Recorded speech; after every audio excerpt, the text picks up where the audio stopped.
looks like I did it again. My love and curiosity for anime leads me to some pretty strange places, but hey, you can't win them all. Sometimes you find some hidden gems, and other times you find Time Stranger. Time Stranger, believe it or not, follows an androgynous male who appears to have a croissant on his head, who steals a short bus with people inside and takes them on an unwarranted trip through history, only one direction. Time Stranger begins in a supposed utopian paradise where everyone appears to be happy, that is, until they begin to ask questions about the history of the world, and then their memories are erased. Croissant Head here doesn't seem to like that too much, so he steals a time machine, which conveniently only goes backwards in time, and he just takes off. I don't know why somebody would make a time machine that only goes one way, but we're just gonna roll with it. He takes the time machine and goes off, managing to steal a short bus with people on it, and I don't know why he didn't run him off before he took him on a trip through time, but I guess that's all part of the show, folks. During their trip through history, they make several stops, one of which being World War II,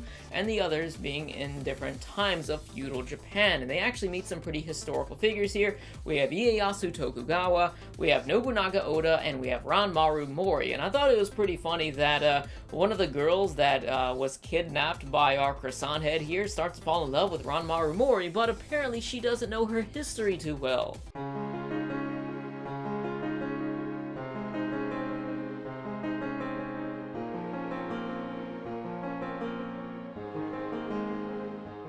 I'm sure by now that Time Stranger sounds like one of these really weird anime movies that you just can't pass up on, but I probably make it sound a whole lot better than it actually is, because the movie was pretty boring.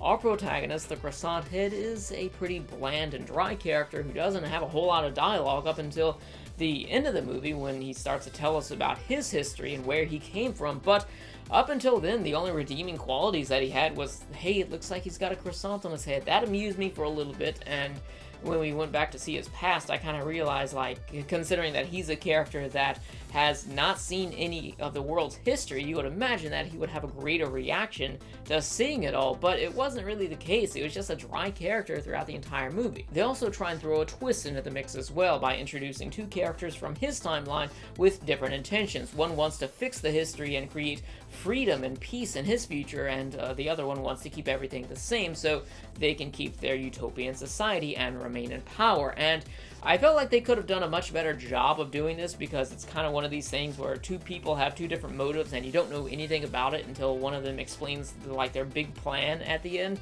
And yeah, it's definitely a missed opportunity. The movie as a whole, I felt, aged poorly, and I was just curious to watch it because it was something where a character going back in time, and also, honestly, because it was directed by Rintaro and produced by Madhouse, it piqued my interest in this.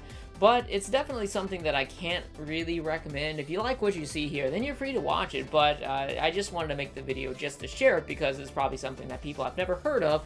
Even if you come away not wanting to watch it after you see this video, at least it's something you still know extra of. Even though I can't recommend Time Stranger, it was still something that I felt like sharing because I know a lot of you guys are like really big fans of Madhouse out there. It's one of the more popular studios, so I felt like just sharing this experience that I had.